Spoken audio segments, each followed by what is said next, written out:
Temos duas novidades sobre o GLP-1 aqui no EAGE 2016. O Dr. Levimar Araújo, que é vice-presidente da SBD, e o Dr. André Viana, que é coordenador do Departamento de Novas Terapias também da Sociedade, estavam me contando aqui que eles participaram de uma apresentação de 5 estudos robustos e apontaram 2 aspectos interessantes, um sobre a administração e outro sobre periodicidade. É isso, Dr. Levimar? É isso aí, a gente está extremamente contente com esses novos estudos, principalmente falando dos análogos de GLP-1 de uso semanal, né, que é aquela grande dificuldade do paciente de estar aplicando diariamente, né? Então, com o uso semanal, a gente imaginava a resposta desses trabalhos.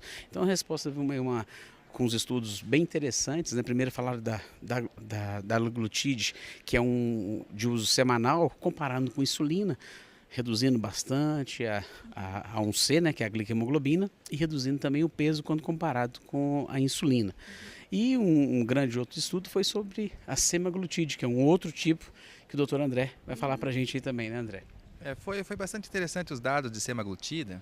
A semaglutida é um agonista GLP-1 de infusão semanal, não foi lançado no mercado brasileiro ainda, mas ele já mostrou assim, dados bastante interessantes em relação à redução de peso, redução de hemoglobina glicada, os níveis de efeitos colaterais são aceitáveis, com algum tanto de náusea, principalmente diarreia, foi um efeito colateral um pouquinho diferente, tem até um pouco mais de diarreia do que náusea, né?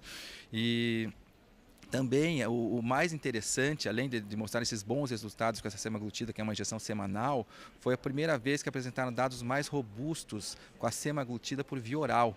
Eles conseguiram desenvolver um comprimido onde facilita a absorção dessa semaglutida pelo estômago, e ele sendo absorvido, ele faz sua ação em dose bem maior, né? Mas consegue fazer uma ação similar à do semaglutida por via injetável. E também é um comprimido uma vez por semana só, com bons resultados na perda de peso, na redução de hemoglobina glicada. Esse estudo foi bem amplo, né? A gente estava comentando, eu e André, né, André? Nós sentamos próximo e a gente estava comentando da vantagem. Como é que você vai dar uma droga dessa por via oral?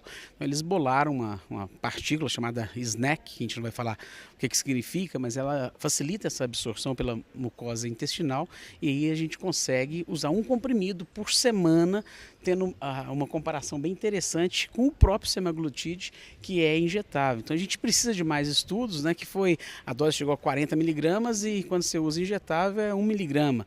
E também a grande diferença que a gente comentou, que eu acho que talvez seja uma das principais coisas do Congresso, é essa questão da semaglutide oral, essa adesão do paciente, né?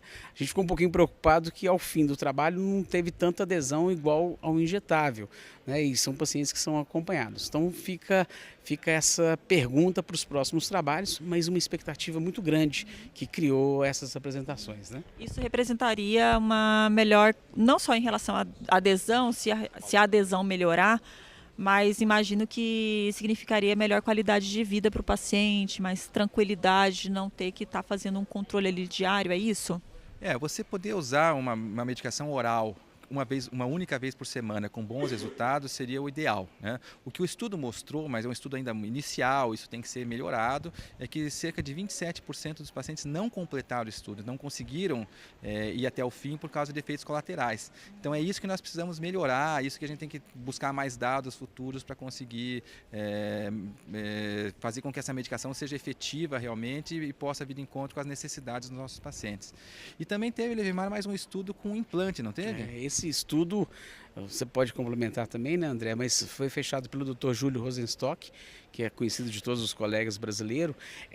O implante que pode ser feito a cada 6 ou 12 meses, quer dizer, semestral ou anual, né? Um implante de GLP-1 no subcutâneo, ele vai liberando essa medicação, esse GLP-1, de uma maneira mais estendida, beneficiando o paciente ainda mais. Então o estudo também foi um estudo robusto, um estudo interessante e que cria uma expectativa muito grande em todos nós e vai criar certamente nos colegas que estão no Brasil e nos pacientes também.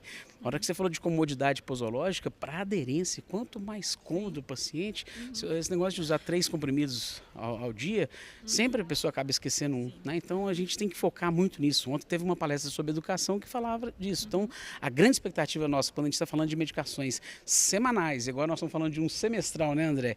Ou anual, isso facilita muito para a gente aí. Nesse estudo apontaram efeitos colaterais, houve algo nesse sentido ou não? Os efeitos colaterais são do próprio GLP-1, né? A questão das náuseas, né? O que nos surpreendeu hoje foi isso, dulaglutide mais náuseas e vômitos. A semaglutide, que o André comentou, tanto a oral quanto a injetável, mais diarreia, né? E nesse ITCA, que é uma mini bomba, também os efeitos gastrointestinais, mas muito pequenos. Sempre fazendo a relevância em relação à nossa preocupação inicial de neoplasias, mínimo de pancreatite, também foi citada, mas com um baixo índice, né, André? Isso mesmo, eu acho que complementando, né, esse TCA, que é um implante bastante interessante também, ele contém hexenatida dentro, uma bomba osmótica, é implantada no subcutâneo, é um procedimento minimamente invasivo, uma microcirurgia, né? Ele é implantado no subcutâneo, uma bombinha osmótica que vai liberando ao longo de 6 meses, às vezes até 1 ano, uma quantidade igual todos os dias dessa molécula hexenatida, bastante estável, mantém uma concentração da droga no sangue igual durante esse período todo. Então é bastante interessante, bastante promissor, com mínimos efeitos colaterais. Como o Olivimar falou, só os efeitos colaterais que nós já conhecemos mesmo dos agonistas de GLP-1 e um resultado bastante interessante em redução de glicemia. Ok. Eles chamam isso de mini pump, né? É uma bomba pequenininha, né? Então a gente está louco para a gente poder usar isso aí. Agora, então, é aguardar mais estudos ainda, refinando esses resultados, talvez ajustando esses efeitos colaterais. É isso, muito obrigada. Então, continue acompanhando a cobertura da SBD aqui no Congresso Europeu. Até mais.